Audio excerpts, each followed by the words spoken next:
Orleans East. So we began, it was really important to the city to have a community engagement process when we were undertaking the feasibility study. And we requested from the Regional Planning Commission that we include a formula for including community stakeholders in the project management committee that is as part of that process that the Regional Planning Commission uses, and also that we have public meetings. So this slide is showing that we had numerous meetings involving stakeholders throughout the feasibility study. So the committee was involved in informing the scope of this project and collaborating with the Regional Planning Commission to come up with solutions. So we had public meetings. You've seen some of these photos of meetings that we had in New Orleans East at the public library. We also had an online survey to make it a little bit easier for people to engage in the process if they couldn't attend the public meetings. We also had a meeting with Council District D and E during this process to brief them on this project. And then as far as moving past the feasibility study into implementation, the funding will allow us to do further engagement with the community, including participating in a nationwide Reconnecting Communities Institute, which is a gathering of other cities who have received Reconnecting Communities grants.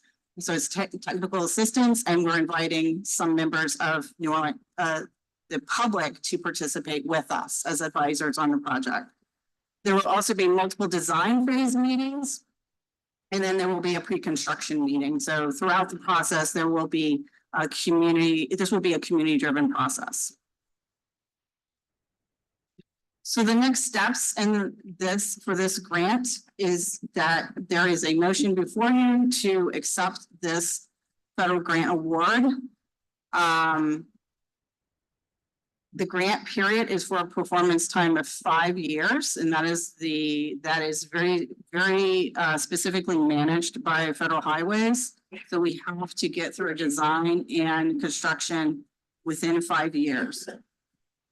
There is the design and community engagement and bidding process will occur over 18 months. And so that will conclude in September 2026. And that is an obligation under the grant agreement. That is a requirement. We cannot extend that. So this design effort will include a request for proposal, as well as consultant contracts that are subject to city council approval. So we'll be coming back to you for approval once a consultant is selected. And then anticipated construction would be fall 2026 through fall of 2029. So with that, I think that's it. And we will take your questions now. Thank you for your presentation. There were a couple of things I was taking notes. Connectivity. Connectivity to what? In many cases, with these proposed connectivity recommendations, what are we trying to connect people to? Yeah, so as I mentioned before, there are numerous schools, there are numerous commercial areas, there are parks, playgrounds, there are other types of roadways that are getting trail improvements, such as Morrison. There's Dwyer Trail. There's Joe Brown Park. I've got a map of destinations within walking distance to the project, if you would prefer to see it on a map. Yeah. But this is like a map of many destinations within walking distance of these connection points. And I asked that question because in taking a look at evaluating other cities who do it, usually it's a community that doesn't have an asset or a need or want, and that connectivity that would have been with thoroughfare, a sidewalk, or that overhead crossroad walk like you guys are proposing here, usually brings them to something. But in a couple of the areas that I saw, there's no store, there's no school, there's no hospital. So in those cases, what are we connecting if there's no need or want that the proposed overhead walkway, what are we connecting them to? So the frequency of the connections is also a driver as to like how much risk that pedestrian needs to take in getting to from one side to the other. What we heard during the feasibility study when we talked to people in the neighborhood, we heard, you know, I live on one side of the interstate. My cousin lives on the other side of the interstate. We have to get in the car to meet up with each other, to travel, you know, to even meet up with the family. So like, it would be nice to have a better connection where I don't have to always have a car to get around, even to meet with family. So like connecting between residences is also part of that connection and community, not always needing to get to a particular destination like a store. The other thing is that we've mapped out all the transit stops on this map, so you can see like where people are having to walk to get to transit. And we know that transit is limited in the east. So walking is more of a requirement. Yeah, and I asked the question, but it's a bedroom community. Also, I think it was designed as such, a little different from the CBD. And as I've taken a look at it, the major issues are sidewalk access, right? Public transportation access. And so what was the driving force for the overhead walkways that in a couple of communities, you know, where we have some opposition, where other than bringing someone from their house to their cousin's house, you wouldn't have that much traffic or doesn't feel that much of a need. Out all these destinations, and when I looked at this map, I was really surprised of how many destinations are within walking distance of, you know, the locations where the new connections would go. So, you know, I don't know, like, at what point you would have to meet a threshold, like you don't have enough destinations or not. But the idea was to create more frequency in those crossings and to ensure that people don't have to walk way out of their way in order to safely connect to the other side. And that's just another point, you know, especially when you're talking about walking, there's some science involved there, right? Especially in an age where most of our health experts are telling us we need to walk more, we need to drive less. So what is too much walking, and what's the science associated with instead of walking these 4 blocks, then you can take an overhead walkway 2 blocks. Is there some science involved? Well, so like anywhere between a quarter of a mile and a half a mile is what people would walk. Anything more than that, people are just going to take the shortest direction they can, which sometimes means crossing the interstate, unfortunately. And then on the overhead walkways, if I remember specifically, a lot of the traffic fatalities have happened on South Claiborne, between the interstate and Napoleon Avenue. I think specifically a couple of years ago, there may have been 2 or 3 that were back to back. Why are we proposing an overhead walkway there? Yeah. So the research, as Jennifer was just mentioning, shows that when there are other options, people tend to take the shortest option. So oftentimes, and I think Las Vegas is a poster child example of this, they built pedestrian bridges over major roads to try to get people to cross, but then had to put up fencing and walls to actually get people to use those bridges because it was a longer distance and out of the way travel. People didn't want to do that extra distance. They just wanted to cross on foot. Claiborne does have its challenges, and the higher volumes of traffic and the higher speeds do make it difficult in places to cross, and we have had fatalities. Putting bridges may not be the solution there because of that problem of you build a bridge, but people are still going to want to use the shortest distance, which is just crossing on foot. The Navy University example is a good one. They built that overhead walkway, but if you would post up there for a few hours and kind of watch, most of the students do what? they don't use it. Now, Well, I'm I not, imagine they are using it because they have to get across the canal still, and so the bridge does provide the shortest Okay. distance over the canal. just in case they want to use it. Okay, and then the other thing is that community meetings, the community meetings can serve two different functions. Where there can be meetings about what you want to do. And so people will come out, they won't have any opposition, it won't be two or four or against. But then there's meetings necessarily about what you're gonna do. So we've had meetings about what folk maybe want to do, but not about what's proposed and what you're gonna do. Correct? The public meetings that were held as part of the feasibility study were held to allow the community to provide input on, Yeah. you know, are these the problems Right. that you're seeing, that the data is also demonstrating? And what solutions does the community see as workable to trying to address or at least reduce those problems? Yeah. And all those options are shown based on different input on the cousin wanting to get to the auntie's house and where the park is and where there isn't a sidewalk, right? Mhm. So now we have a chance to talk about what you're, based on all that information, what you're proposing you're gonna do if it's approved. Yeah, the public engagement that would be part of the design and moving into implementation will be getting into the specifics. Okay. Taking the concepts that came out of the feasibility study and informed the grant proposal.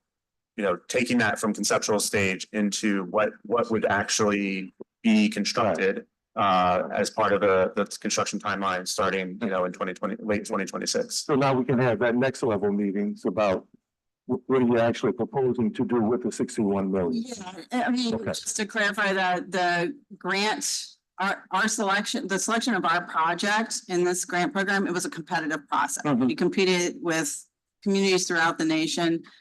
And the Federal Highways Administration liked the components that we had proposed as a connectivity Yeah. project. Right. And so they've agreed to fund all of our components.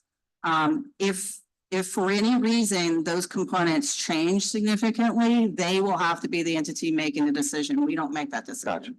Gotcha. And look, thank you guys for Mm. the studies, but there were different levels of what you know, first of all, accessing the grant and the funds, talking about concepts and getting input. And now some of those concepts and some of those recommendations are part of a potential reality. So then the next level has to be to deal with that. Councilmember Morel. Thank you. I have two really brief questions. The first one, when speaking to community members, the first question I get is maintenance. Because obviously, when you look across the nation at similar projects, they're very pretty and well used when they're built, but without the city contemplating the ongoing maintenance, they get graffiti, they get rusted, the lights go out, and suddenly they turn from something that could be used for convenience to someplace where you could have some inconvenient things happen to you. So if, as we're looking at this project, as we're planning it, it really would be helpful for you to let us know what the ongoing maintenance costs might be so that we can budget for those. Because obviously, if we're going to do this, it's not just the installing it, it's the upkeep, and that's going to be a dollar number. The other concern that I've heard, particularly from the elderly, is, as you know, there has been an ongoing effort with RTA to try and have different routes going through New Orleans East. A complaint that we've heard repeatedly is the shifting of RTA high-speed routes to the south side of New Orleans East. So you've got people with tremendous mobility issues that previously would find similar fast transit from Haynes having to go to Chef Mentor. And the concern I've heard from those individuals is, as we kind of put these bridges over there, it does provide more opportunities to go from the north to the south. But if you have mobility issues, as in you do not want, it's not an issue of you need more ways to walk to Chef Mentor, it's I can't get to Chef Mentor, that this is not going to create a mechanism where that shift accelerates and there's even less RTA access on the northern side. So if you could, I don't think those are questions you'll be able to answer today, but those are questions that my office was given. So if you could get some answers on those, it would be helpful. Okay. Thank you. Councilmember Marino. Thank you. Just a brief question. Can this plan be altered at all? So like Jennifer was mentioning, the funding proposal is what was selected for award by the Department of Transportation. As we go through the public engagement process, you know, the specifics of taking that concept to design is still to be worked out and be determined, and that's fine. If there's a significant change to the scope, it would be something that the US Department of Transportation would have to approve.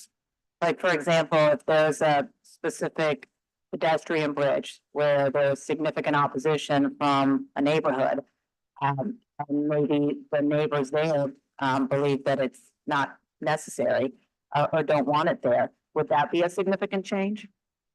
Yeah, I would classify that as a change that would require consultation with the Department of Transportation. But it doesn't mean that there can't be alterations. It would be their decision whether, you know, to approve an alteration or just a removal and what that impact would be on the budget that's awarded. Yeah, they have, Federal Highways has told us that if you remove a component of the grant, funding gets removed as a result. So I'm that's just wondering something to if consider. if it's something where neighbors are really opposed to it, on whether or not we could find a better use for those monies.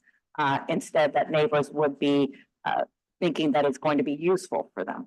That's the case that I'm making. Right. Thank you. I mean, that's a good point. I mean, if you, ultimately, they're gonna decide, based on the recommendations that we put forward, and then the next level of meetings and communication with residents. But for me, if a bridge isn't at, crosswalk isn't at point A, then what stops it from being moved to B, C, D? So there's a lot of different, variations we can present. It doesn't mean that we're eliminating a particular aspect of this. But if we give them something, especially that the community supports, then ultimately I would hope that's what our federal partners would want, correct? Yeah, and I just wanted to clarify that the locations that we have proposed for new bridge connections are locations where we have city streets that dead end at the interstate, so we control that right away. If we go to a location that we don't have city assets, that means we have to procure right away, and it becomes a complicated. That's a negotiation, correct? It's part of the process. Part of planning, part of working out with the community, right? Councilmember Green? I'm gonna wait to the comments. We have some public comment cards. Do we have any online comment? Yes. Let's go through the comment cards first, please. Courtney Wong? Is Miss Courtney here? Hi, my name is Courtney Stuckwish-Wong. I'm the Deputy Director of Economic Development for the city. Excuse me. I'm speaking in support of this grant proposal. I think that this Reconnecting Communities grant is a tremendous opportunity to provide recreation and connectivity to several New Orleans East neighborhoods. As we have seen in other areas of the city, where the city has made an investment like the Oak Greenway, streetcar lines, other private investment tends to follow. So this could be a great opportunity to attract retail and commercial development to the area. Thank you. Thank you. The next speaker is Naomi Jones.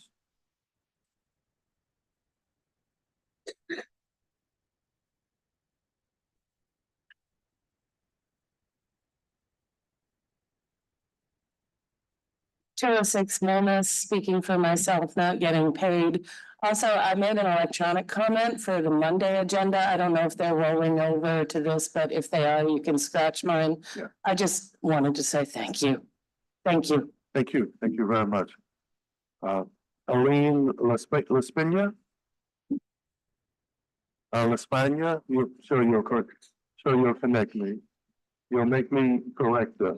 It's okay. I'm Laspina. Good afternoon, everyone. I just wanted to talk, I'm the Executive Director at BIKESI. We represent a lot of the members in the bike community in New Orleans. I wanted to talk about my experience with this particular project, starting with the death of Larry Monroe on June 5th of 2022. He was killed on Mayo Road and the I-10 service corridor in New Orleans East. I went to help set up his ghost bike. I met his sister-in-law, who actually happened to live in Old Years, and was asking us, how come we have this amazing infrastructure on our area, not here? And Larry Monroe was only 46. He was a son, he was a brother, and he was a father, and he used to ride his bike everywhere. And he actually used to commute from New Orleans East all the way to Algiers to visit his family. That death really touched me. It was the beginning of me being an executive director, and I always stayed with me, especially when he said, how come they have this great infrastructure? And they didn't know at the time we were fighting to not have the bike lanes removed. Then following year, we had the feasibility study, and the following year, we secured funding. This is so uncommon to have that quick of a turnaround. And it's so amazing that we're gonna get this investment. I definitely support, the organization supports this. We were part of the project management committee when they were doing the feasibility study. We were at these meetings. I encourage all council members to attend these kind of meetings. And Jennifer can correct me if I'm wrong, but a lot of the destinations that are listed for things that can connect were determined at these meetings with our community and the locals who live in these communities, with a map, with post-its. What are the things that we didn't even know is not something that you just Google map, these are the different businesses. It's like actually it had community input. So I'm really excited to hear there's going to be more community input going forward. And to JP Morrell's point, maintenance and factoring in that this is a service road, state deal to be working together. So thank you. Thank you, thank you, Fisher Schaefer.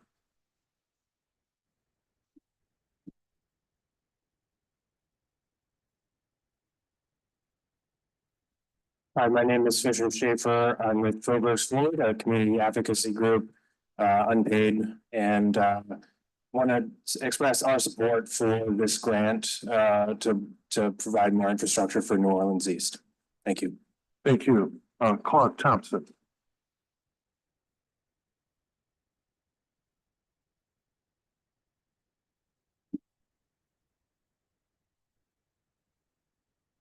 Thank you. I'm Clark Thompson, 3201 DeSoto Street, lifelong New Orleans resident, born and raised in the 13th Ward, live in the 6th Ward now. I'm here representing New Orleans Ghost Bikes. I'm not paid for this. New Orleans Ghost Bikes recognizes the deaths of those killed on our roadway by automobiles while riding their bikes. As Aline spoke earlier, we attended to the memorial for Larry Monroe out here. We've attended to other memorials out in this neighborhood, people that were displaced from safely getting lengthways, not only across the interstate, but lengthways along the interstate because the service road is so dangerous. And so they go over to Morrison Road. And so we've had a number of people, and you'll see a number of ghost bikes also on Morrison Road where people were killed there. I'd like to recognize, Mr. Thomas, your suggestion that we don't know what the destinations these people were.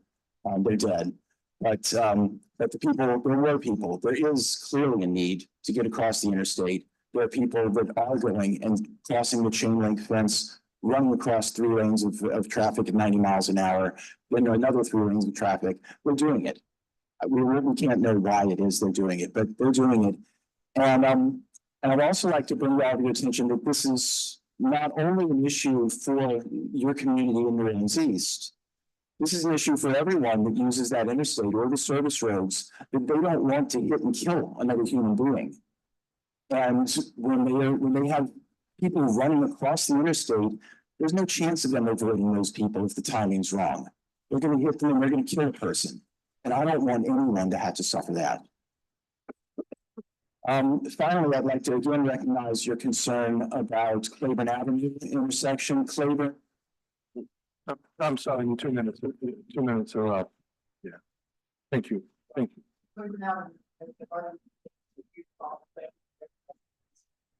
Thank you. Thank you very much. Online comments. First, just to backtrack, a comment for the previous contract is from Laura Bard. She says in the city that runs on the hospitality industry, providing affordable housing for service workers is essential. But the city is known for corruption in building contracts, so transparent oversight and a timeline that is enforced is necessary. The affordable housing needs to be centrally located and safe, locked central entry, security cameras, et cetera. So people working in minimum wage can have a decent place to live without having to commute up to an hour each way. And make it easy for people to know when and how they can apply for the apartments. The application process and income qualifications need to be clear and easy to understand, especially for someone who does not speak English as a first language. On this item, we have Ramsey Marcello commenting, I fully support the advancement and implementation of this grant. Any improvements in bike safety and mobility for folks all around town is a bonus. Charles Daniel, representing Go Ride, said what percentage of the bike pedestrian plan construction will be allocated to DVEs? Carolyn Lethbridge says, I'm a 73-year-old cyclist and avid walker. He stays fit in part by biking and cycling to meet much of my daily needs in and about uptown New Orleans via bike lanes. I'm so excited to see that New Orleans East will be getting walking and biking in an area which needs this so much. Leanne McDonald comments, I fully support adding more walking and biking paths in New Orleans East. So many unnecessary injuries and deaths to pedestrians and cyclists could be avoided if we approve a project like this. Diane Nudry says safe bicycle and pedestrian pathway are very important to any city. New Orleans needs to make pathways that are strictly for bicycles and pedestrians to make this happen and allow access that doesn't require a vehicle. David Fertitta says, we need better infrastructure for walking and biking safely to create healthier communities. This could be a part of a Vision Zero strategy to eliminate tragic fatalities and severe injuries that other cities have adopted. Mary Phillips comments, I'm really excited to see more funds and energy spent on creating access and safety for pedestrians and cyclists, especially in places such as the East that are often neglected. There are many benefits to creating a pedestrian and cyclist-friendly environment, including local economy and health. Tanya Wolf says we need an investment in road improvements that will reduce or eliminate fatalities of bikers and pedestrians. Angela Kyle with the Complete Streets Coalition says, as a member of Complete Streets, I wish to voice my support for the approval and execution of the grant agreement between the USDOT and the city to fund the Connecting New Orleans East Pedestrian and Bike Safety and Mobility Project. And investment of this scale in the East will dramatically increase safe, active mobility options and improve connectivity for residents of this community. And finally, Bob Payne comments, it is great to see the city receive federal dollars to support transportation equity, and I applaud the efforts of the city and council to provide a network of walking and biking paths to improve connections and safety in the New Orleans East service corridors. This will help increase public and physical health in the neighborhood where it's needed. That's it for the online comments. Thank you, Councilmember Green. Mr. Chair, I'd like to just take this opportunity prior to our vote. I'm not going to make an assumption as to where the vote goes because that has to be taken. But I want to The thank, vote is just to receive the funds. yes, just receive it. Just want to make sure, but I'm sure that we will. But at this time, it gives me an opportunity to say in advance, thank you to the Department of Public Works and the Department of Office of Sustainability and, Resilience for putting in this application that is thus far successful. I think that one thing is certain, we'll all be able to leave this meeting saying, the major projects that are proposed here, the bike paths, the walking path that we don't have right now along the service road are very good. So I thank you for that vision. I do think that sometimes it's helpful to be redundant. I know that, for example, the city hasn't done everything that needs to be done relative to the crosswalk, for example, to the park along the river. If we're going to create these crossings, as was mentioned, maintenance is so important because if the concept is that people get used to doing it a certain way and then those walkways aren't maintained, then you could indirectly be encouraging people to run across the interstate. As you have these meetings, it's important to talk about the long-term sustainability and reliability if they come to pass. I'll also just say this without having notes for it. It's a little curious that we want to do the walkways because they discourage people from walking along the path that we created. And it's just something to think about. I mean, is it worth the creation of the crosswalks at those locations that stops people from going down to this corner of Crowder, Reed, and Bullard, where there are traffic signals, for example, and of course, there's an ability to walk to get there, which enhances health too. It's just food for thought, but with the approval of accepting these grant funds, of course, this begins a process that involves even more participation by the public, and I encourage the public to participate. I want to thank my colleagues for the questions. I want to thank you guys for the work that you did. It's important, especially when we talk about connecting communities. But there's a bigger message here.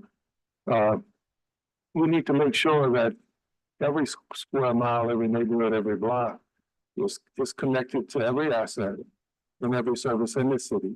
We talk about connecting New Orleans East with the history of the last several decades as a community that feels like it's been disconnected from the greater city, but now we want to connect it to itself.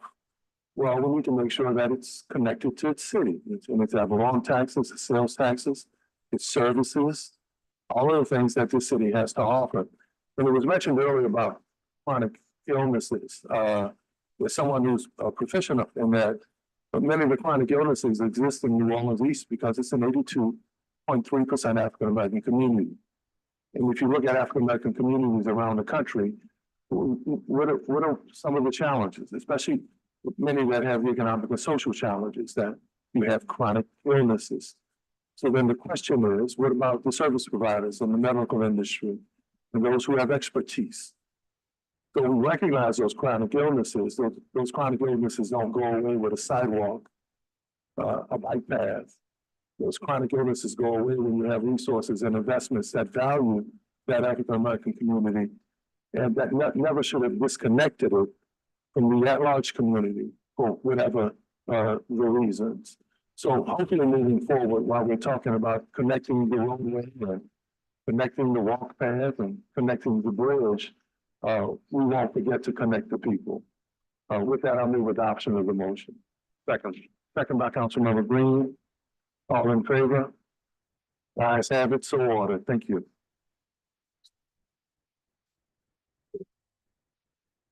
Oh, you need them second. I'll bring these maps to you. Please, thank you.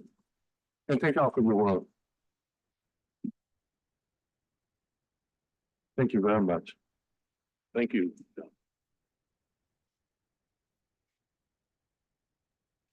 Before we get to item 4, which is I'm sure most of the people are here, want to read a statement hopefully on behalf of myself, but hopefully on behalf of everyone here. In light of the recent terrorist attack on New Year's Day, our community stands together with unwavering resolve. We grieve for those affected and honor the bravery of our first responders who acted with courage and professionalism. This tragedy has reminded us of the importance of unity, vigilance, especially during challenging times.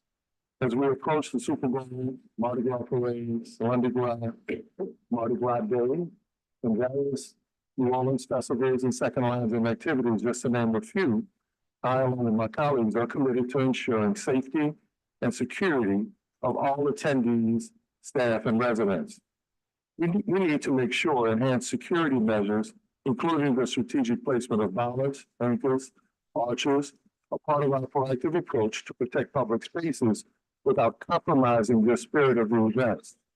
These steps are taken not out of fear, but out of responsibility and care for our community.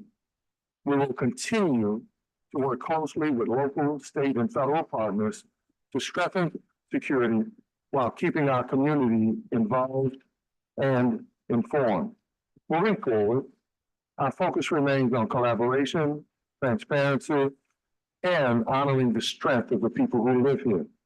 Together, we will rise above whatever fear we think we have, support one another, and ensure that events like Super Bowl and other events bring us together in celebration and not division. Thank you for your strength, your patience, and your unity as we move forward. Please note that during these discussions, we seek to understand and prevent such incidents in the future. We want to always strive to make our city safer and stronger. And of course, several questions will accompany that as they come to mind. But I would like to also discuss those along with my colleagues. And such, this dialogue is not an investigation, though there are pending investigations and people calling for investigations. This is not this committee's intent.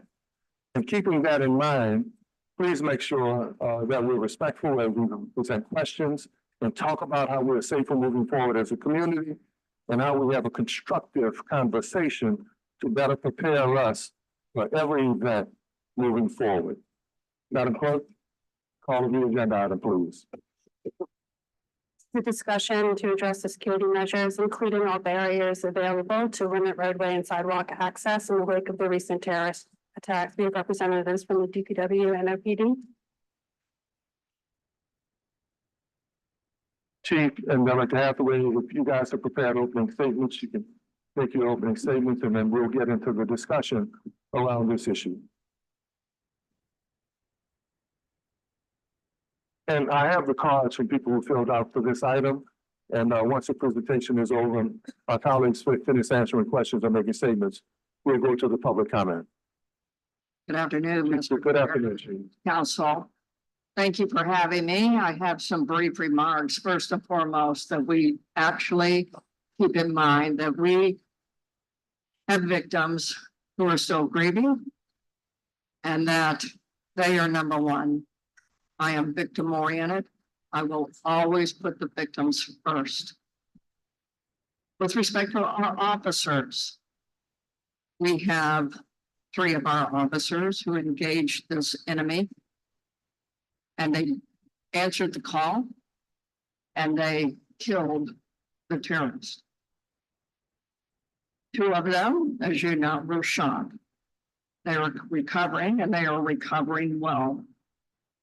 But we have a lot of officers and staff who are deeply wounded in their heart and in their soul because we are peacemakers. And so wellness right now is important to our staff. And starting next week, we were doing debriefings emotionally, spiritually, physically, for 175 of our identified NOPD officers who were present. I have tried to live day in and day out being a person who believes in transparency. I am and will answer any all questions that I can, but not today. There will be a time and a place for reflecting, review of our actions. That is not today. There is presently, as we know, an open investigation by the Attorney General, rightfully so. My commitment to this city, my commitment to this police, to this city council, my commitment to my mayor and her staff is that this chief will cooperate without hesitation. Any and all investigations of us, I will stand, I will answer, and I have open book for people. This is indeed a time of high emotions. It is also a time for clear-minded, stable, and steady leadership. I believe that I am a woman with 43 years of experience. I have been in a couple of storms of my life. I know that I am equipped to lead us forward and to stand in any winds that blow on an after-action review. I will not resign. There is an axiom that you don't need a leader if you don't have anywhere to go. I believe, Mr. Chair, that the purpose of this committee meeting, as you expressed to me, was about going forward. I am here to address some preliminary decisions about going forward. Again, I believe I can be that person to lead us forward, to ask the right questions, and to know the path. So tomorrow, I will be having a presser at 4:30 to announce that I have asked for one of the absolute top experts in this country on terrorism and hard targeting a city. And with his permission, I'm going to identify him now. But I want you to know that over the weekend, as I was having my own time of grieving and asking God's telling me, how do I go forward with the steps and who's the right person? The name clearly came to me. And it is the former commissioner of New York City, Bill Bratton. Commissioner Bratton was the commissioner 2 times in the city of New York and also the chief of police of Los Angeles. He personally answered my call over the weekend.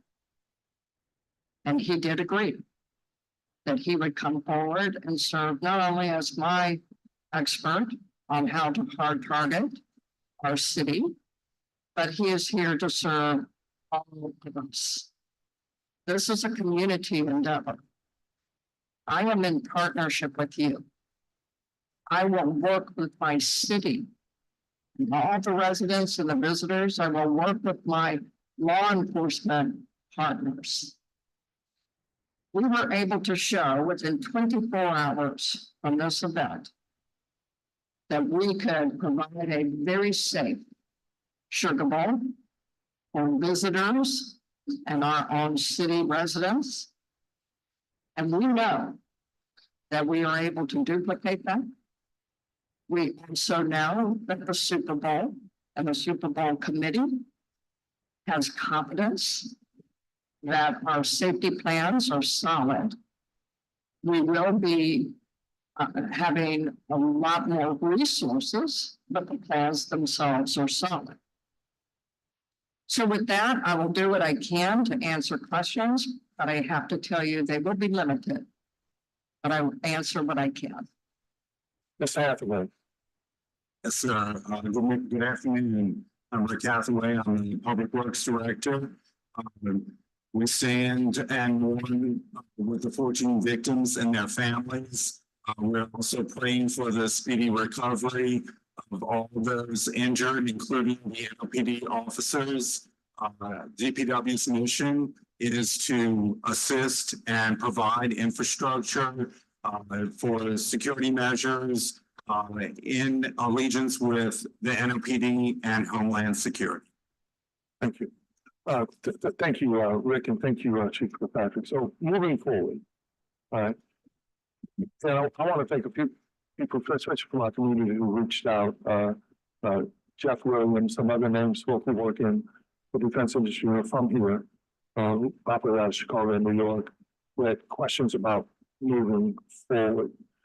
Will we have monthly, weekly, bi-monthly meetings or audits that talk about our public safety assets and their condition in terms of each event moving forward? Or is that standard operating procedure already? What I can tell you is that it's too preliminary to tell you the cadence.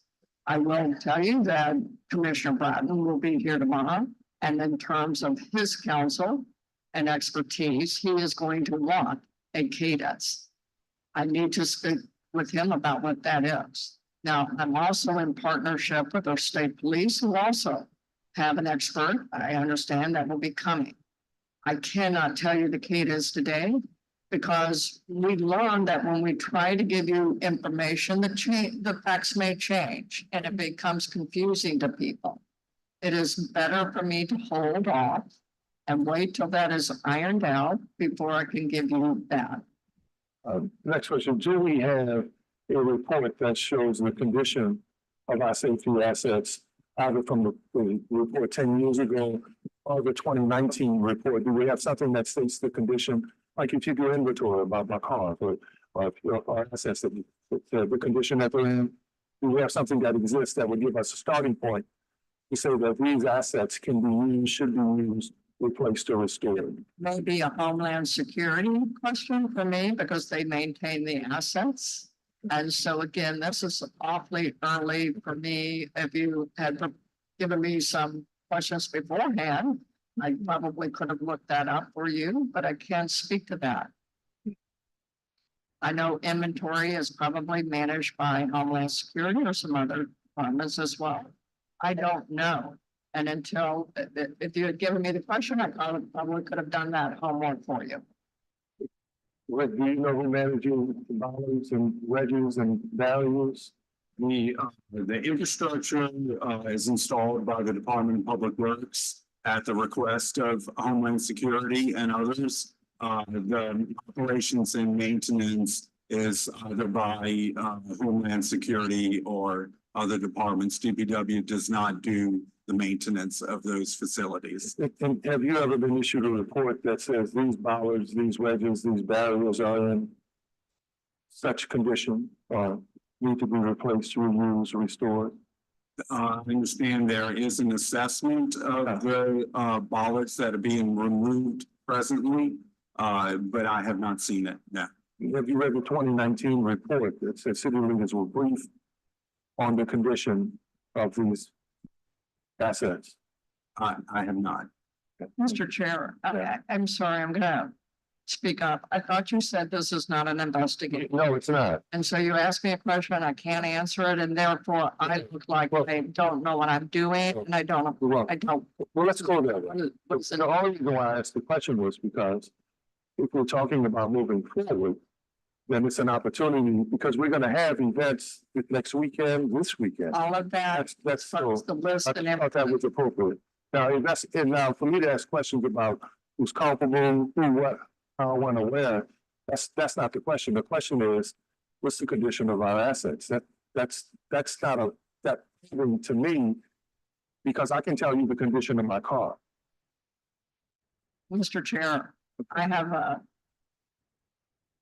a very large department, Okay, a lot of okay. divisions. Okay. So it's not All something right. that I'd have to go over and make some inquiries. I do not want to come across as though I should know something that probably not yet. I would be able to speak to that. And so I don't want to, people are going to assume I know every detail. And that would not be realistic to ask of me. Right. And so when you ask me a question like that, it sets up a narrative that is probably not necessary. Well, just to gain clarity, there are 100 more probing questions that could be answered. I just thought at basic, it would be a good point to let the public know that our assets are at least in condition, so they'll be ready this weekend, the next weekend. So that doesn't sound like investigative questions to me. That sounds like updated questions about, does the car work? Can I drive it? That's all.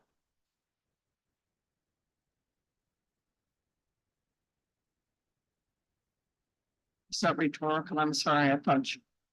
No, I was just making this, we were staring at each other. So I was just trying to see if the stare met something you were gonna follow with a comment. One thing we do know is being defensive can create a whole nother sense of opportunity. And one thing I've never done is been an ambush council member or elected official. I asked basic questions because I know this will be spun a certain way that talked about the condition of our assets. And those two questions were really the only ones that I had, but I think I understand what's going on now. Councilmember Millino. Thank you, Mr. Chair. Good afternoon to both of you all. I think we all understand that this is much bigger than just a committee meeting to get answers. As you mentioned, the Attorney General is doing an investigation. Councilmember Morell tomorrow will open an investigation on the council side, taking a look at different contracting provisions around the bollards, what's happening with the bollards now. potentially moving even beyond that, seeing what's happening with the real-time crime center as well. And I do believe it is important to look back and figure out what gaps were there so that we don't have those gaps continuing. And I understand that these assessments will be thorough. So I would say this, though, the council will very much be looking at moving forward and what security provisions in the French Quarter look like moving forward, in collaboration, of course, with our state partners and our state legislators as well. But I will say this on the issue, though, on our overall, I guess, infrastructure necessary to secure the quarter. Everything that I'm seeing is that there's one department that's missing here that may have the answers, Mr. Chair, that you're looking for. And that department is the Department of Homeland Security. And just looking back at even some news releases from the past on New Year's Eve and on Sugar Bowl, and this is a news release going back to December 30th of 2021, it talks about how it's the New Orleans Office of Homeland Security and Emergency Preparedness, that they're the ones activating the City Emergency Operations Center and really leading on all of where the infrastructure needs to go, directing where DPW should be putting certain resources, what's available, and they are the ones that are supposed to be doing that. I'm not even sure if the Emergency Operations Center was activated this time around for Sugar Bowl and New Year's Eve. Maybe Mr. Hathaway, you can tell me if it was or not, as I'm assuming you would be part of that EOC deployment. There was a preparation meeting, which is generally what's held before special events. But that's different than activating the Emergency Operations Center. I've been there for emergencies when the Emergency Operations Center is in activation upstairs at City Hall, whether it's for an upcoming major event, whether it's for an upcoming potential hurricane. It's everything from media professionals to all different levels of government upstairs. That's the Emergency Operations Center. And so clearly that wasn't activated at this time. But even going back to previous administrations and talking to them, it was the Department of Homeland Security that was the one who pretty much on behalf of the mayor was to, deploy the different assets. So that's certainly one of the questions that I do think needs to be figured out very soon as to who is going to be that responsible agency to ensure that all the infrastructure necessary is deployed. And Chief, as you bring in Commissioner Bratton, from what I understand in conversations that I've had with you, is that Commissioner Bratton will be brought in with the Police and Justice Foundation, with them paying for his contract. Now, we have had consultants come in before by the Police and Justice Foundation, and the council was completely excluded from being able to have conversations with this consultant, to bring them particular information that we may have that we believe could be useful. And so I would like to have your commitment on the record that that will not be the case when Commissioner Bratton comes in, and that us as the city council, who has responsibilities as well too, as we move forward, will have access to him. I had that personal conversation with the commissioner that I did expect that we would have an open conversation between the council and us, that this is a city partnership. You represent the constituents and the voices of the city. And so he understood, and he understands that we're going to be together. I appreciate that. Those are all my questions. Before I get to council comment, that kind of sets some light on another issue. You're willing to have those conversations, but I'm chair of criminal justice and we didn't have that conversation with me. And I don't know maybe why. I've always been respectful. I've always tried to be accommodating. But as someone who was chairing this meeting, I think it would have been right for maybe, hey, look, this is who the expert is going to be. This is what we're going to be. The job description is going to be. This is who's going to pay for it. That would have been nice if the chair would have known. I would have given you that level of respect. Councilmember Morales. To just to be clear though, the chief had this conversation and she asked me to send this information to all the other council members, which I. And I agree, and I sent that information, no, but I also said, if you have any questions or concerns, the chief asked that you reach out to her. I'm just making it. Everybody's comfortable dealing with who they're comfortable dealing with. I know who I am and where I'm from and I think and we're the trying to do that. community I represent. I understand that. So she had a conversation with you As council president. as council president, President, not the right. chair of this committee meeting. And it's better to know at some point, especially where the relationships start and where they end. Councilmember Morel. Well, just clear, I haven't had any previous conversations at all, so I'm just asking a question. It's only a follow-up to Council President Moreno's question, which is, and I want to kind of reiterate it because you weren't here when we had that previous interaction with Police and Justice with Fausto and Ricardo when they were here. It was a very jarring experience, and I want to kind of explain why the council has this concern, because you had consultants that were hired by a private entity, and those consultants were driving policy on the previous chief, the previous department, but because they were hired privately, the best practices, the basis of policy was not public record. And the challenge that we have, and the way this council will always challenge you and challenge the department, challenge anyone, is that if we are going to base policy and decisions upon recommendations, those recommendations have to be vetted publicly. Because if they are not, then there is an inherent deep-seated distrust when you have third parties paying for consultants and we can't see the math and we can't see the receipt. So as we've been sitting here, I've been Googling the commissioner and looking up his background as best I can. I have heard of him previously, but in order for the public to really have any faith in that process, I am not saying from my perspective as incoming council president that I think it's appropriate for us to micromanage what he's doing.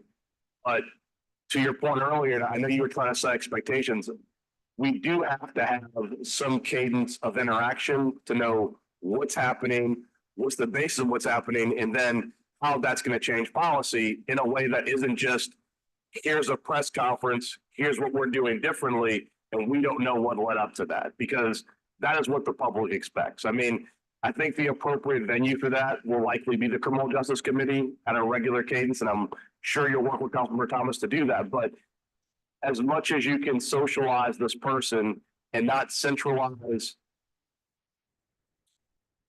the information and the planning that could change policy behind closed doors, the more public buy-in you're going to get. Because right now, people are scared. And I don't just mean people who are going to be visitors to the city during the Super Bowl, but people are scared who are here year round. Mardi Gras is an international event, but first and foremost, it is a local event.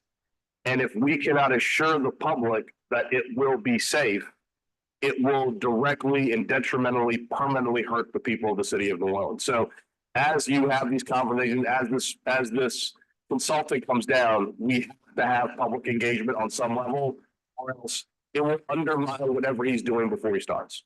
Thank you, Mr. Chairman. Any other comments from council members? I'd like to comment after the card. Speaker, we have any online comments? Okay, we'll do the public comments first. Ms. Naomi Jones.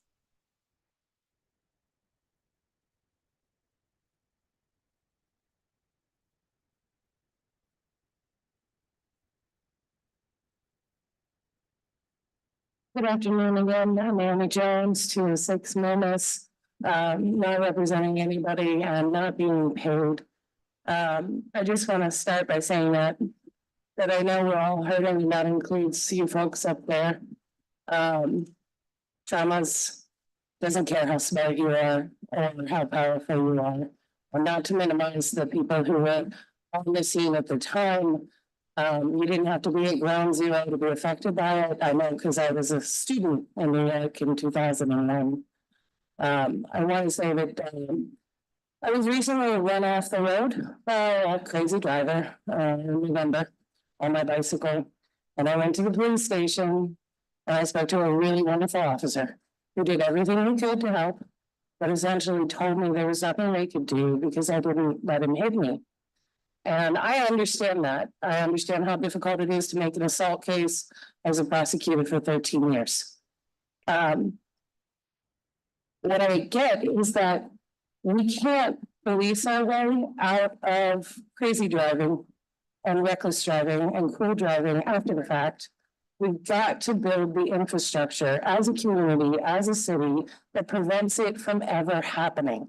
And that means boards, that means traffic calming, that means restricting who can go through these crowded spaces and when, if at all. And I know that we can do that. Just making the speed limit, for example, in the French Quarter 15 doesn't mean anything to Tommy Terrace or Frankie Freshwheels. They're gonna go 16. So we have to build the streets so they can't go 16 miles an hour. We have to build these infrastructures as a community and not just rely on the police. And I know that we can do this, and thank you very much. Please don't forget Frenchmen in the other areas of the city. Thank you, thank you, thank you. Terry Frick?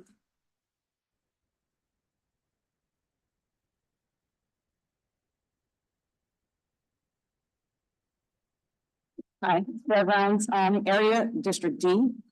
How do we address safety in the community without acknowledging the violence of US imperialism as the primary contradiction? On January 1st, New Orleans broke to the news that Shamsuddin Jabbar deliberately drove a car into a crowd on Bourbon Street, exited his vehicle and began shooting at police. On the same day, Matthew Weibelsberger blew up a Tesla truck outside Trump Tower in Las Vegas. Both rented their vehicles online from Turo, served in the U.S. Army, and spent time at Fort Bragg, home to the largest domestic military base housing the largest psychological operations unit. Both served in Afghanistan. Our soldiers are stationed around the globe at over 800 overseas U.S. military bases being commanded to commit violence daily. They return home and are unable to cope with the actions they've done. Some self-harm, as did Weibelsberger, by committing a violent public suicide, as there is a current crisis of suicide amongst military personnel. Others turn the violence on those around them. Unfortunately, Jabbar chose to drive hundreds of miles from home to enact violence on those who did not know, who had not harmed him, as surely he was trained to do in Afghanistan. We cannot make the community safe while our government is violent abroad. No amount of enhanced law enforcement presence can impact random acts of violence in a nation where there are more guns than people, in a nation whose primary manufacturing jobs are making weapons of war, which then ship around the world via the port of New Orleans. The U.S.'s unhoused population increased 18% in 2024, which is violent and on purpose, as Americans increasingly struggle to provide basic needs of water, food, shelter, healthcare, and literacy, while the dollar collapses as the global reserve currency. Not addressing this as a root cause of petty crime also makes us unsafe.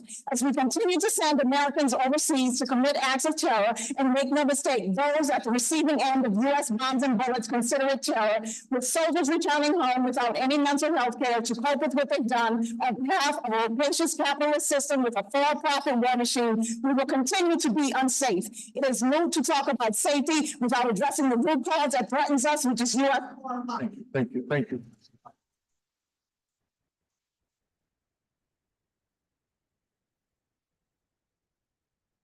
Mr. Morgan, Mr. Morgan.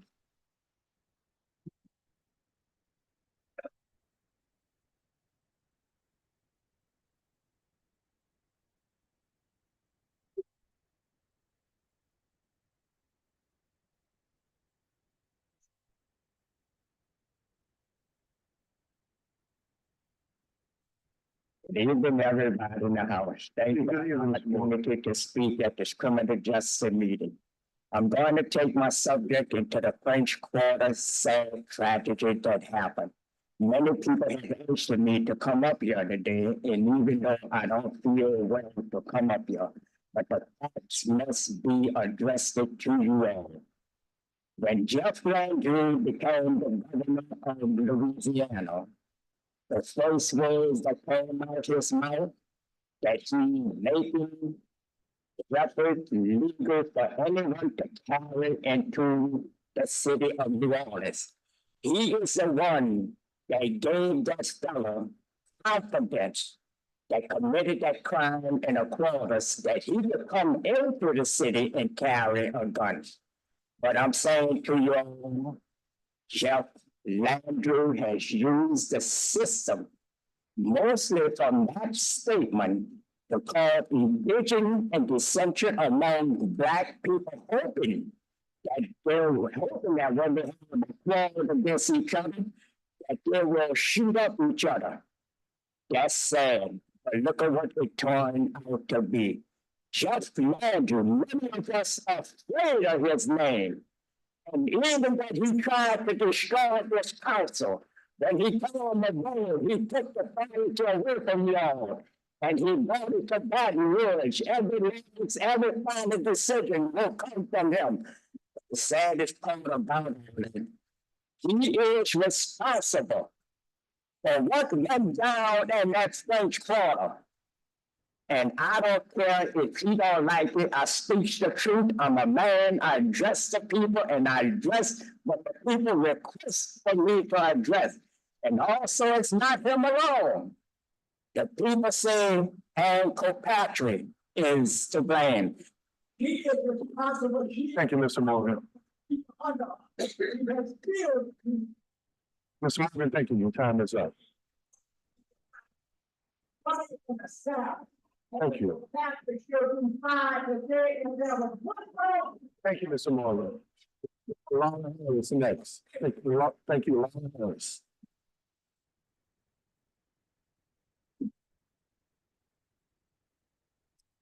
Hello, my name is Laura Harris. I'm the Education and Policy Manager at Bike Easy. I just wanted to speak in support of increasing pedestrianization, restricting car access in the French Quarter.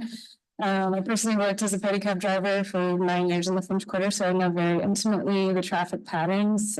This is a historic neighborhood that was built long before automobiles. If we care about historic preservation, let's preserve the way of life that existed there. I think this tragedy may not have happened if, the safety measures that people were calling for many years, especially in 2020 in the pandemic, we could have seized that opportunity to really implement some, amazing safety measures and also, things like that would have really increased the quality of life for people living and visiting in the French Quarter. There's some great examples of pilot programs like the Uber and Lyft drop-offs that's happening on Frenchman Street that restricts the amount of cars going on that street. I think let's really, pick up some of that momentum and do what we need to do to find the solutions to restrict car access in the French Quarter. Thank you. Thank you. Lindsay, Syria, Ms. Garcia, I'm sorry. Ms. Lindsay Garcia. I really didn't have anything prepared because I actually wanted to look all of you in the eyes as I said this, because I want to apologize personally for what happened back here in October when we were celebrating or honoring the 5th anniversary of the Hard Rock Tracks. Because I would imagine you would think that there would have been an event in 2020 that would have said to the city of New Orleans, you know what, maybe we should address the infrastructure here. And what event was that? The event on October 12th of 2019, which killed 3 of the workers, and then you left 2 of the workers hanging outside of the building to rot for the next 311 days. Ask me how I know, because I was there. And maybe I've done a poor job at communicating to you that this is the job. This is what you signed up for. I don't envy you. If anything, I am disappointed. I'm glad that you're not running the investigation because I've been waiting over 1,900 days, President Mahama, in order to do it. In order for you to have any investigation into who was responsible for that. So are you the one that's going to be running it, Mr. Mahama? The investigation into this incident? Do I have your word that you are going to follow through with it? And I would like my time stopped while he addresses. I'll wait till you're done talking.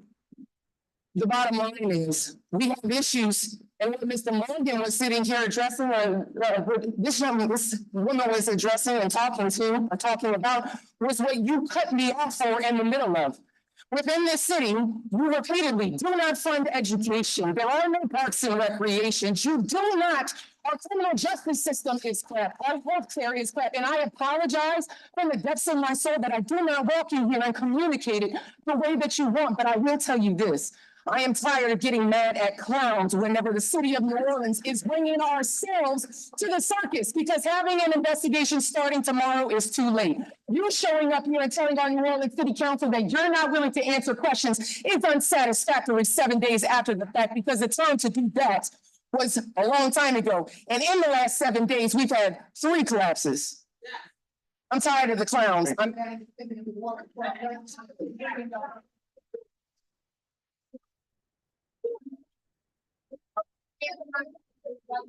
Hey, guys, let's have some order. Mr. Gary, before we, Councilmember Moreno. Every investigation that I have headed up on the city council, I have brought to completion with action. January 23rd, 2020, I sat right there when you created the Canal Street Special Collapse Committee and not a single, that's what I've been trying to tell you, JP, Freddie, Oliver Thomas, it's why I've been here for years.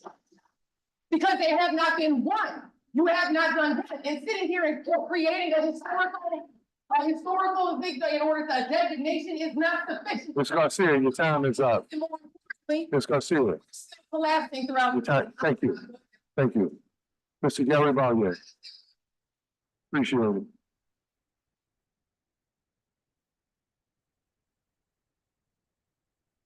Awesome, people in the chambers. I don't know if we did it before I came in late, but let's take 1 second to remember what happened and pray for the souls of people that were affected on January 1st. We did that. I'm gonna stick to preparedness going forward. I mean, I saw the response in the news on how the LAPD neutralized that threat. Good job. I've seen it done before. You couldn't have been done any better than that. What could be done better going forward is our preparedness and readiness. So our performance would be optimal and how we handle the aftermath and things like this. All these things are available to all the disciplines, police, fire, EMS, public servants for free.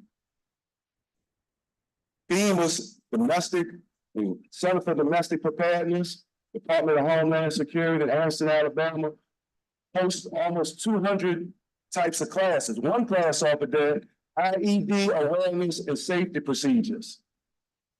Are you familiar with Center for Domestic Preparedness, Chief, Anniston, Alabama? How many of people are there now? I'm sorry, if you can't ask that question, that's okay. You could also pose it in writing to her in advance. I'm sorry, but this is not an opportunity. I'm not trying to ask someone in public. I get it. Right. You can have, you got 30 seconds. Right. You start 10 level. Yeah. What I think we need is a look at our training in our first responder areas. There's stuff available to this city, to the country. It was put there after 9/11. It's free. Free. They transport you there, they train you, they feed you, and they house you while they're there. There's things that government officials at that place should look at. It's called the Center for the. Thank you. You see what I'm talking about? Thank you very much, Mr. Barnier. April Camarada, Mr. Chair, as Ms. Camarada comes, I'd like to, before Ms. Camarada time starts, I just want to make it clear that Mr. Barnier shared with me as I came in this morning, that information. I will share that with Chief Kirkpatrick. But at the end of the day, it sure would be nice sometimes if information would be asked for in advance or presented in advance instead of the day of, because it seems like it's an attempt to out someone instead of sharing information. I will share it. I said it seems like it. And just to remind the council, whenever we cut off someone from speaking, then that affects their time. So if it's not urgent, or if we could stop the time, if one of the council members has something to say, so it doesn't deprive the public of the time that's allotted to them. Ms. April Camarada. Hello, I have a business and an apartment on the 800 block of Royal Street. And there needs to be more protections for people in the corridor. Just from what I see on a daily basis, it's pretty scary. There's also been a rise of people using vehicles as weapons all across the country. So I think that just really needs to be taken seriously, not for the corridor, but parade routes too. Thank you. Thank you very much. Next is Mr. Bruce Riley. Thank you, Council. Thank you. I was at the hearing in 2017, in the corridor. I was in the corridor for about 13 years. And you can't say this wasn't anticipated. You weren't here, but many of us were. There was a whole demonstration on truck bombs coming down the street. There was a whole commitment of $40 million for all this protection stuff. So it's not about the money, it's not about the foresight. It's about the execution. It's about the middlemen that are pinching the money, that are not doing the job. It's about, oh my goodness, who would have suspected that a Mardi Gras bee would fall into the thing and break the whole system, right? I said you should give $1 million to 40 community-based organizations will do more to prevent crime in the corridor than giving $30 million for a bunch of cameras. Why lost the argument? Y'all won the argument. But what'd you do with 40 million? You flushed it down the toilet and watched some guy drive down the street. I was out in the corner with 100 people in traffic. And you know what? We saw the traffic coming. I had a big old sound system that worked. You know why? Because I was in charge of it. And I know who's in charge of stuff in my organization, right? And I know, where's Colin Arnold? Who's head of Homeland Security? He should be right in that seat. Right? He crashed the car himself and got his job back a month later. You got a guy who's crashing cars into parked cranes or whatever he did, and now he's in charge of protecting us from cars crashing. Where's his ass? He should be fired immediately, or all the other people. I worked in New York City on large events before I went to law school. And if you were in charge of something and something went down, not only were you bounced, you would not get a job again. This city is really good at hiring their cousin and having no oversight and not getting anything done. And that needs to end. And y'all run for office this fall, the whole thing has to be about execution, hiring the right people, getting stuff done, not about this like consulting crap. Bill Bratton, broken windows in New York City, that's not what we need here. Like I said, we already had all the consultants. We all know what we're doing. We need to hire people to get stuff done. And thank goodness some construction guy left the damn crane. Thank you. That's a whole lot more life. Thank you, Mr. Riley. And Colin Arnold was invited to participate. Ms. Nellie Katzen.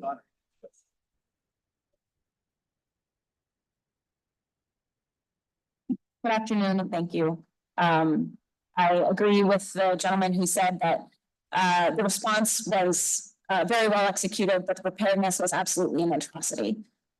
This intentional act of terror was atrocious. But what makes me so angry and so upset standing here is that this very same thing could have happened by accident.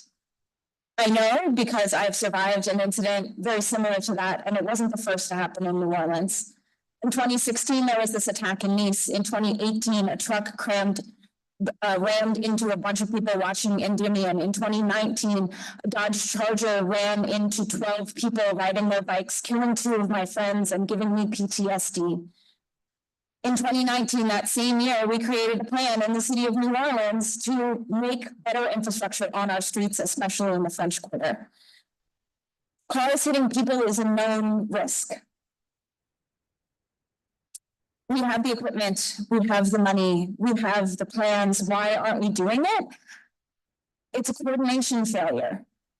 I hope that if any good can come out of this absolutely and truly senseless tragedy, it will be the courage that the public officials sitting before me and all of those who maybe didn't have the courage to come to the room today can actually get it done. It's not about the money, it's not about the plans, it's about doing the thing. This shouldn't have happened in this way. Every single time somebody has been run down by a car in the city of New Orleans shouldn't have happened. We know better. Let's do better. Thank you. Thank you. Ms. Katzen, you mentioned 2016, 17, and 2019. Some of us weren't here then, but we're here now. And we're going to do what we can to make sure those reports are part of moving forward. Thank you. Fisher Schaefer.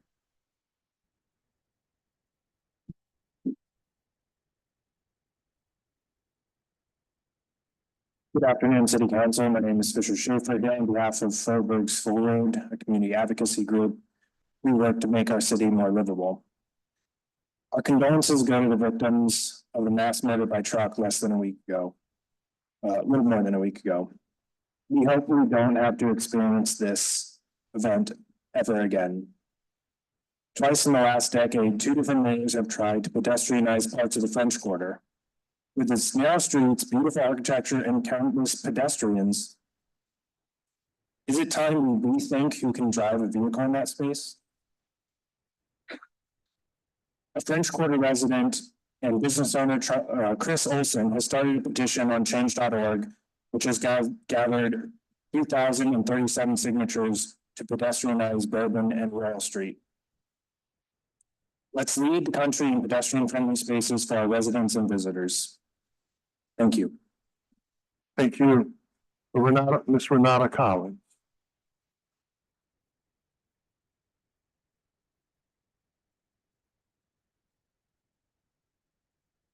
Good afternoon. Ms. Collins' time, will you please? It was at 52 by the time she walked up there. Could we please start at 2 minutes, please? Let's not cheat the public. It's not that much time as it is. Let's try to, at least when people start talking, give them the 2 minutes they deserve. Thank you so much for that. My name is Renata Collins.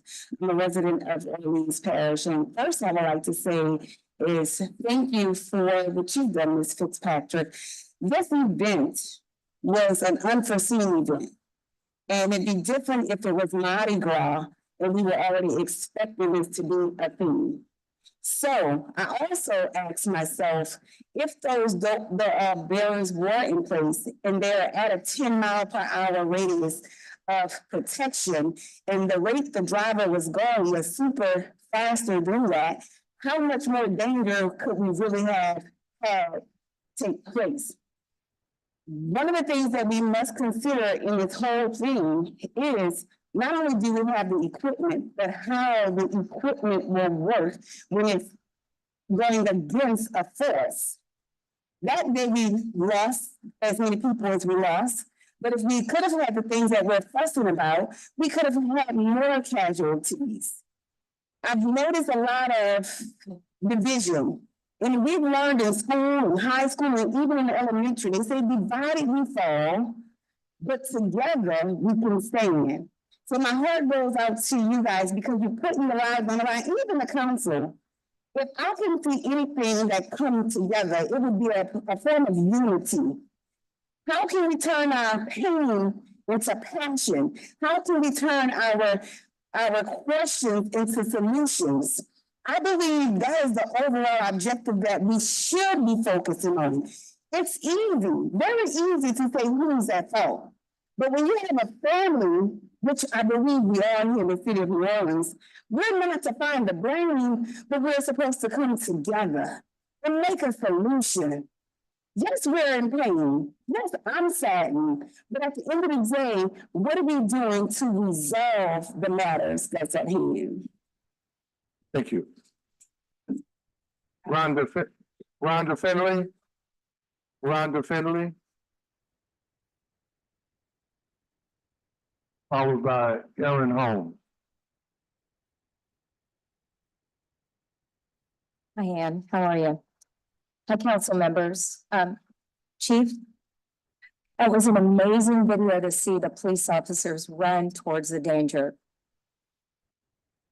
It's time we look as a community to our solutions, and while our problems are the focus today, solutions should become foremost.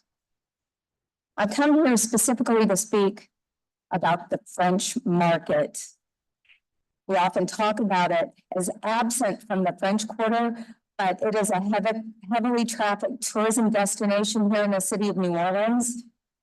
And I see council members up here that actually have an active role. And I hope I can have your support moving forward because I own a business at the French market. And I feel a little trepidation with speaking out, but I know y'all have my back. I've been a tenant there since 2008. And I want y'all, when you have the opportunity, to bring the security committee back that was dissolved many years ago. maybe before you all were seated in your seats. So I know we have historical issues to look at as to whether you would have known that or not. With only 39 seconds left to speak, the parking lot has no security. Homeland Security should be sitting here. My business partner was beaten unconscious on a Saturday at the Colonnade in the French Market on June 29th. The reaction from the French Market Corporation was abysmal. We have no safeguards there. We need to sit and have an open discussion and include it in the bigger dialogue because of the amount of tourists that visit that section. I am here at your service to participate that in a solution forward dialogue. The next speaker is Aaron Holmes. Thank you.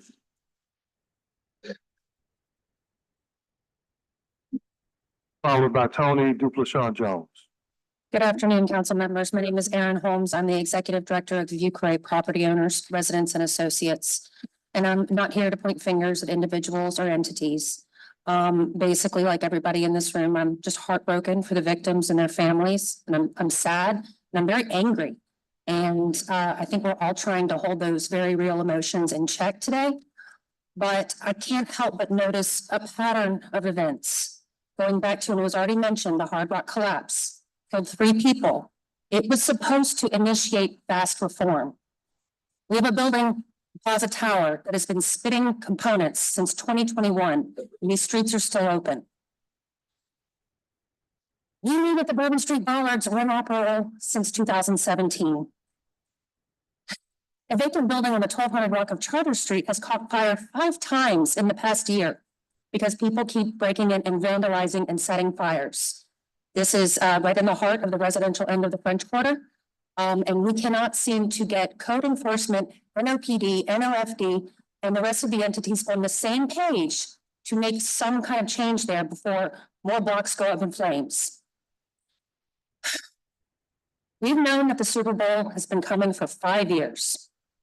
And yet we started initiating a lot of these major improvements and changes in the French Quarter maybe 6 months ago. The road repairs for the vast majority of the French Quarter streets started in December. This is, I don't want to say it's too little. I don't want to say it's too late. I'm just really concerned. I do feel that for 5 or 6 years, since I've taken my position at VC Pora, that we've been basically watching our parents fight, the council and the administration. And I feel like we as residents have become leveraged in a drawn out and very real and very public divorce settlement. Thank you. Tony Duplessis Jones. Tony.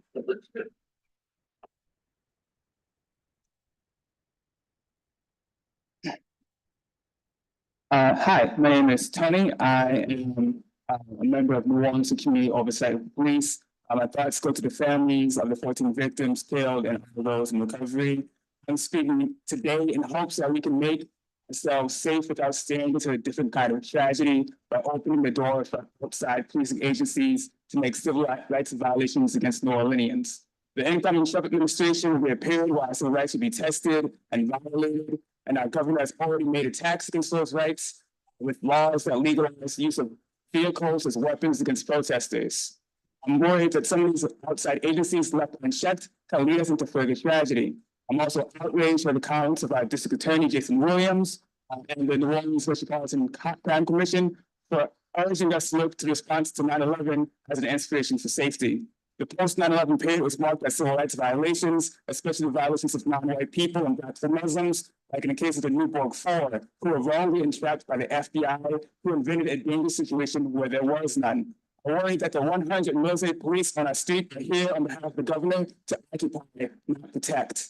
The Louisiana State Police are under a DOJ investigation for violating the rights of civil rights of Black people, and no one has been sentenced to any prison time for the murder of Ronald Green. It's been over 5 years.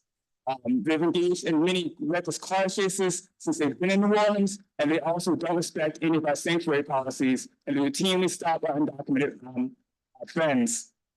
Our solution to safety should not look like involving and inviting the militarization of New Orleans streets, reckoning back to, Hurricane Katrina. It shouldn't involve welcoming any police agency that's under investigation for civil rights violations.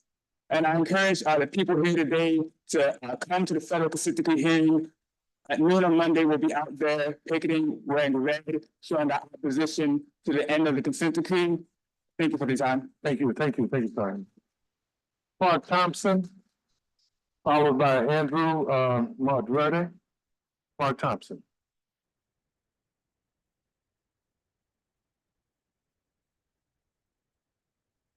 Mark Thompson, 3201 DeSoto Street. I'm not sure if you can read this, but we should keep weapons out of the French Quarter. I think it's pretty obvious when you phrase it this way. Let's keep the weapons out of the French Quarter going forward. Chief, my deepest condolences to you and all your team. I do have some points for you. I'm a manager myself. I'm accountable for quality control. And I've had to manage large teams in the past. And it's my observation since the incident that there's not a bottom-up flow of information. That's just for instance, at this moment, 2 of your archers protecting Bourbon Street are facing the wrong direction. There needs to be, we've learned all this time, if you see something, say something. Well, I, as a civilian, had no really good route to see something, to see these archers facing the wrong direction, and to say something. I did say something to one of your junior police officers at the 8th District. He passed it up to a senior commander who then said to me, "We don't have time for that. We're fully deployed. Everyone's deployed. We're very busy." And so it was brushed off. But the junior officer actually saw the threat, recognized this threat. So I hope that we can start focusing on more of a bottoms-up inflow of information from your staff. Those are the guys with the situational awareness. Those are the guys with the boots on the ground. And I hope that as we bring in the security expert, that the guys in the blue shirts are going to have input and have access to go and provide information. Because the situational awareness of the guys in the white shirts is not always sufficient. It's the guys that are actually on the ground. As with my own work, it's similar. So my best wishes to all of you. Thank you. Thank you, Andrew Madrede. Mr. Madrede. Good afternoon, ladies and gentlemen. It's nice to see all of you again. I'm Andrew Madrede. I'm here on behalf of New Orleans Firefighters Association. That's the union that represents New Orleans firefighters. And wanted to speak to our concerns. First and foremost, our respect to all our fellow first responders, police and EMS fire, and the other agencies that often health, safety, departments and all that actually go into a lot of these scenes and provide a lot of the background support that's necessary. Community groups, COPTAPE, VC Corps. What I want to caution as a first responder at Cat Engine 9, I work in the French Quarter. French Quarter is my first up territory. Me and the captains at 29 and 714 know that area very well. What concerns us going forward is that we want to make sure that all threats continue to be considered. Been five fires in the French Quarter this month, 3 on Bourbon Street last month, one of which was a 3-alarm fire. I want to remind you how many times a day we prevent something from growing to a newsworthy incident or somebody stops breathing. So what we want to make sure we're part of the conversation of as we move forward is that all threats are continue to be considered, because things happen every single day that still must be dealt with in a super efficient, timely manner. I was very lucky. I don't want to say lucky. This incident happened in the first 200 blocks of Bourbon Street. That allowed easier access for emergency services to get in. It would not be as true if it was in the 600, 700, 800 block of Bourbon Street for a variety of reasons. Because you take advantage of the centuries worth of experience available to you while formulating these plans, and speak to the individuals that respond to these incidents in real time, please. And I think most of you know how to get a hold of us, and we're always happy to provide any support that we possibly can. Thanks, guys. Thank you. Thank you. Mr. Earl Higgins. Mr. Higgins.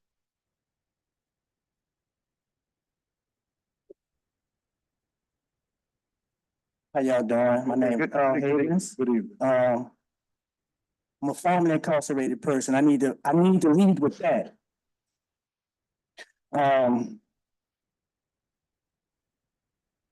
being in these positions, and I'm speaking of people in positions, you gotta have some tough skin.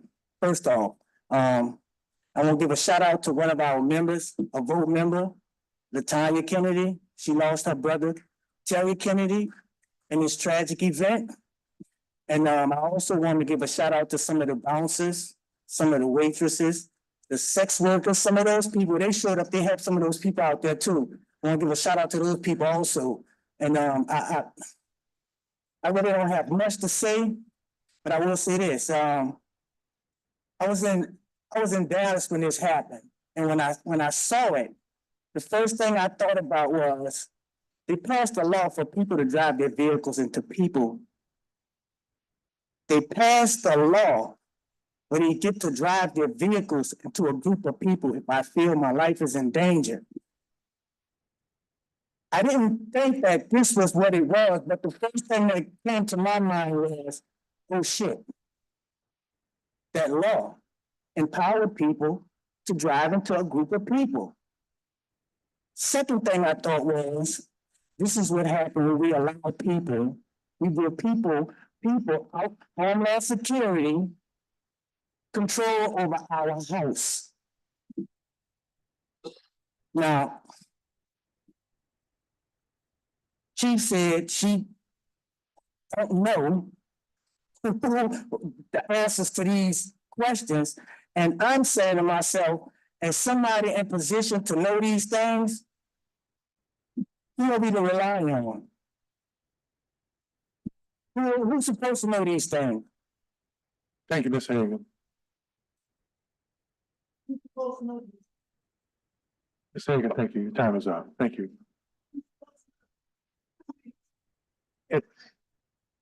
Any comments from council members? Councilmember Giarrusso. Yeah, I was late to the party, and was elsewhere. I guess offline, I want to understand better kind of how governance works in the French Quarter from somebody in the administration. Because what I'm worried about is, and I think this has all been expressed by my colleagues before, there's an alphabet soup of DPW, NOFD, NOSEP, sanitation, parks and parkways. And I always worry when you have too many people doing something. French Quarter Management District is there too, that it's hard to have continuity as a result of that. To Chief and Rick, you're Chief, the fourth different superintendent since I've been elected. And Rick, you're the fifth different Public Works Director since I've been here. And it's really hard for us, the city, to give you the continuity and coordination we need when there's been so many different leadership changes. And I think as a legislative body, how do we help provide the resources everybody needs from mental health to your officers and first responders and everybody who's been there, which I think is paramount at this moment for people who were there and saw it happen and responding to what's happened. And obviously the fact that they have to do Super Bowl and Mardi Gras coming up, to physical resources, to our continuing investment in prevention. But at the same time, I need more clarity, and I think we all would like some more on the governance of how this works in the quarter specifically, because I don't want anyone to feel like they're not getting the resource they need, or information isn't being communicated, or somebody unintentionally, inadvertently is hoarding something and somebody else doesn't know. And my view right now is that is what's led to a lot of the finger pointing, is this agency had a report, was it shared with the council? This agency does this, did this department know about that? And until we kind of get a better handle on what governance looks like and who is responsible, and making sure that our partners in our city agencies know all of those things, I want to make sure that that gets resolved. And I've spoken, I know all of my colleagues are concerned about this. I've spoken with the administration. They said no expense will be spared when it comes to the Super Bowl and to Mardi Gras. I share that feeling that we want to make sure you have the resources. Chief, my understanding is you don't have enough barricades. We need to get you those. I'm not going to wait till Mardi Gras for that to happen. If we need to lease them, We're gonna do that. If we have to go to other parishes to go get things, let's make sure that that happens and that you get what you need. But at the same time, my concern right now is until there is a good governance model and continuity and coordination of efforts, all we're doing is the blame game and finger pointing. And we need that to be eliminated so we know where the responsibility lies and how we solve and make this better for the future. Thank you. Councilmember Harris. I think Councilmember Moreno has a question. Councilmember, questions before closing comments? Yeah, these are just closing comments. Councilmember Harris. Well, Chief Kirkpatrick, I want to start where you started, which is to commend the 3 officers who were on the scene who took down the terrorists. I also know that the first responders really took a mental health hit, as Councilmember Jeruso just alluded to. EMS, firefighters, your folks, the people who were on the scene, who helped and assisted, who are not first responders, but became first responders because they had to be. So we will do everything that we can to ensure that any first responder gets the mental health services that they need. I know I was in the EOC when this all went down and saw some images that will be with me for a long time. And we have to take care of ourselves. A woman who spoke said, this is a time for unity and not dissension. And so I think we need to come together as a community to figure out what happened, how we can avoid this in the future, and how we can support one another, because that's ultimately what needs to happen. Rick, I know your team was out there as well, and again, we oftentimes don't think of DPW as first responders or other city agencies as first responders, but I know that they are and were, and whatever resources that they need, we will help provide that. So I want to thank your teams. I know that there's more to talk about and discuss as we prepare for Mardi Gras, as we prepare for the Super Bowl. And we're here to help, not to divide. Thank you. Councilmember King. Well, first of all, I give my condolences to those who lost their lives and the families who are still mourning. Plan for a speedy recovery for those who are injured. I want to thank NOPD for putting their life on the line, for preventing further casualties by killing the attacker. And I'm going to give my commitment to the public and to the members of this city to make the French Quarter and the entire city safer moving forward. Thank you. Councilmember Moreno. Thank you. I made most of my comments initially, but I'll just say this. There are 8 victims remaining at University Medical Center, and I appreciate the FBI opening up the Victims Assistance Center. I think that's great, but it is difficult for victims who've been impacted to go to this center. And so we need to ensure that advocates are instead meeting victims where they're at and meeting their needs. This has been an issue. We've been working to resolve this through other advocacy groups, and I appreciate the other advocacy groups that have stepped forward, including United Way, that have been working to meet victims where they're at. I'll also mention that the Greater New Orleans Foundation has raised about $1.5 million to assist victims as well, on a variety of different types of needs, everything from potential, finances because of being off of work, to assisting with food needs, to assisting with mental health.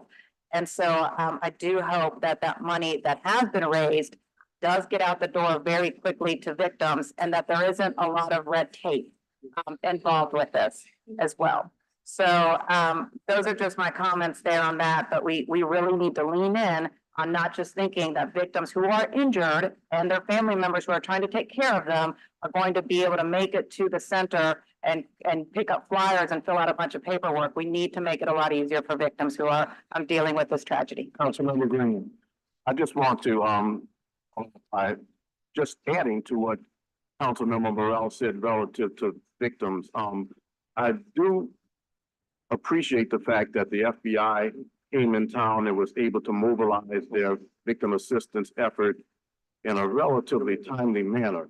I do want to also let the public know here in support of what we do in New Orleans, that the point person from the FBI was impressed that we had a number of victim support organizations that were ready to move, and they moved immediately.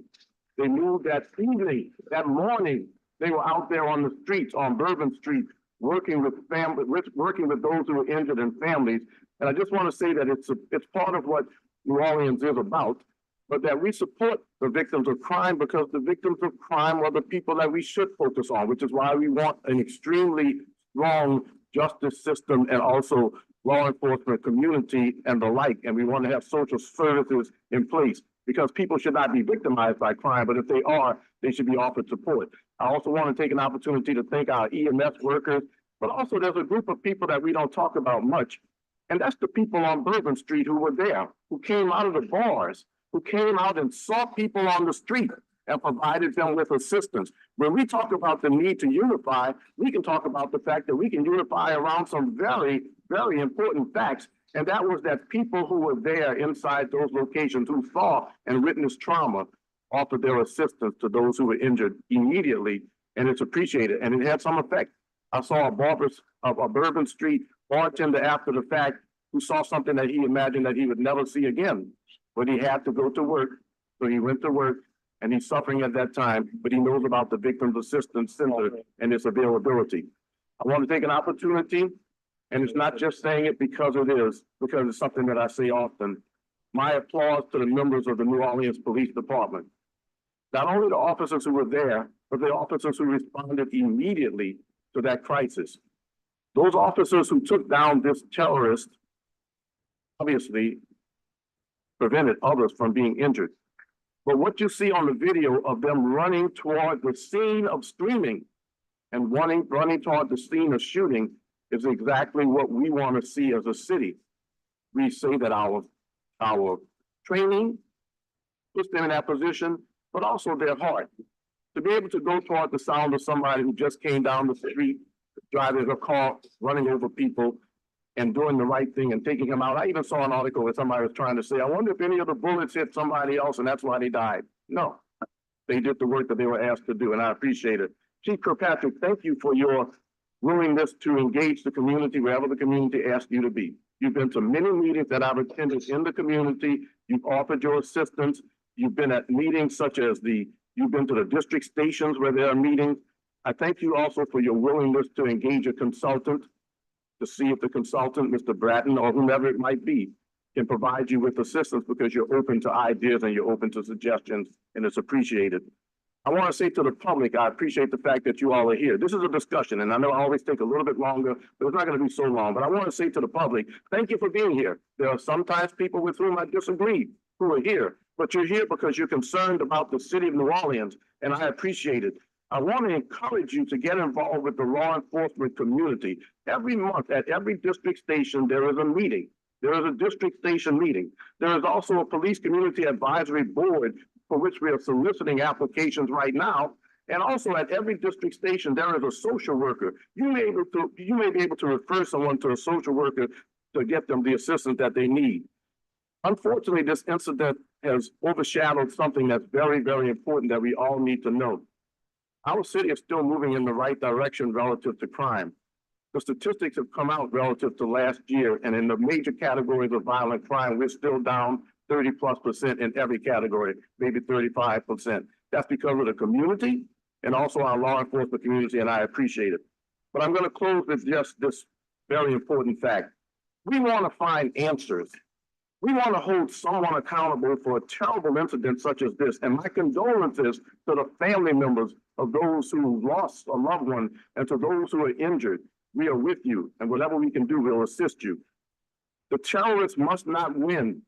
He will win if we are disunified and if we are at each other's throats and we don't continue to remember how important it is for us to work together.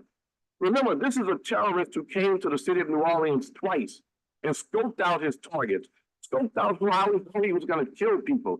He came and took an SDR. He had sense enough to get an SDR and use it to make bombs. He tried to use chemicals that he couldn't use. He put bombs. Remember, he walked into the French Quarter and put 2 bombs in place. So it's not just about vehicles.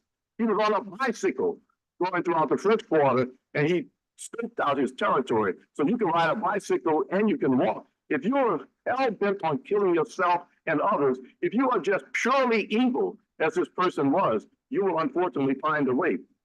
At the end of the day, this person said he would not kill his own family because it would not give him enough attention. That if he went on the street such as Bourbon Street where people were enjoying themselves, getting ready for a new year, that he could have more of an impact. He is going to have taken to his grave many of the answers that we want to achieve. But at this time, to all of us, no matter what your political spectrum is, it's a time for us to be unified as a city of New Orleans so that we can address the issues that we need to address to be more secure and that we can provide the support to those who need support. I know that there will be investigations. The FBI has an investigation going on. The Attorney General is going to do so. The City Council is going to do so. We have other investigations, certainly, because agencies were impacted. But the most important thing that I think that we should remember is that the City of New Orleans is not going to cower to the will of a terrorist. We are not going to become disunified. We are going to do everything that we can to put our citizens' safety and our visitors' safety first.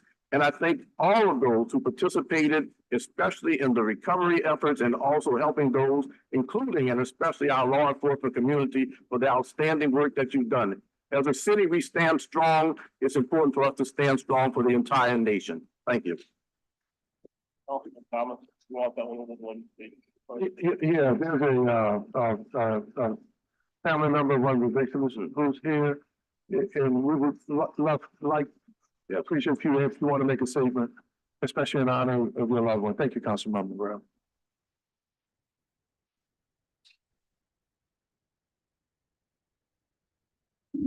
Good afternoon. I am the baby sister of Natasha Buck. So we didn't find out about my sister until Saturday.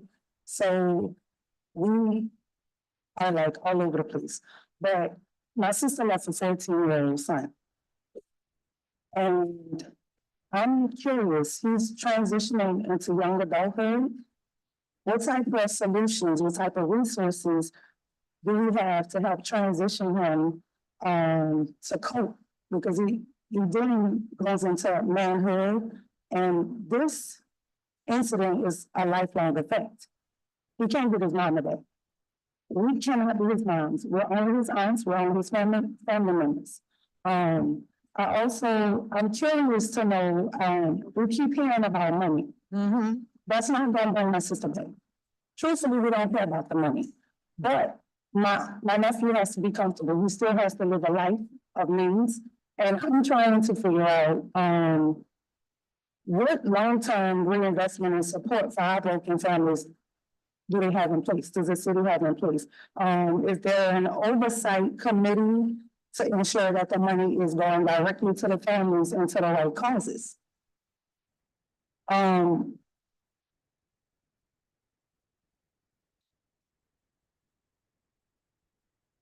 So again, my nephew is 14 without any parents. Let's be clear, because his father is incarcerated. So we're stuck raising, and not stuck, but we're left raising a 14-year-old boy to the best of our knowledge because he doesn't have any parents. So what type of guidance or assistance can we get for that? I am a member of an organization, and I will talk to you afterwards, called the Silverback Society. It's a mentoring group, and it's men and women, but mostly men, who are committed to providing resources and support to young men who need it. I promise you that I will talk to you afterwards, and I will put you in contact with the executive director of that organization who can help. As far as the money is concerned, obviously we'll have. Well, I think the mayor have established a fund. I think the question is, what's the extent, how do you access that, and how it can be used? We can't answer those questions here, but I'm sure the proprietors or the keeper of the fund can answer that. And we'll be glad to direct you there when the meeting is over. Have somebody talk to you about how you access those funds. and what they represent. I'm gonna have, Councilmember I'm gonna have Shereen on my staff come and talk to you, get your contact information. I'll directly connect you with some of the advocacy groups so that they can meet with you and get a full assessment of your needs. And then based on that, they can start referring you where you need to go. Okay, Okay, thanks. thank you. Thank you. Councilmember Morel. Thank you. I appreciate how Thomas you giving that. Giving those individuals who did not have an opportunity to speak, that's something to add that opportunity right there, and I appreciate that. As was said previously, the council does have its own investigation. All these investigations are on separate rails, addressing separate issues. And particularly because it is within our purview, we're looking at infrastructure challenges. What I will say is that I think Councilman Jerusso's comments were directly on the head. I will tell you that based upon just these very preliminary conversations and information we've received, the challenge with the French Quarter is that every decision is done by committee. Every decision that is made, whether it be a bollard, whether it be a sidewalk, there are 5 different groups that have to be consulted on whether it's done.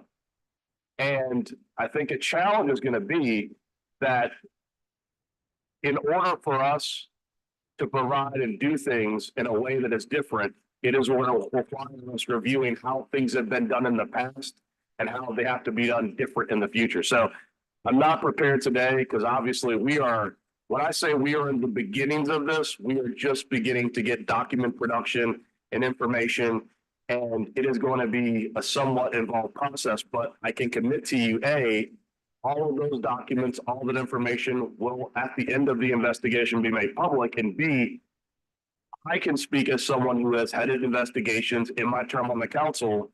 We have investigations, and those investigations lead to action. Full stop. This is the first council in the history of the city of New Orleans that has ever terminated a governmental employee.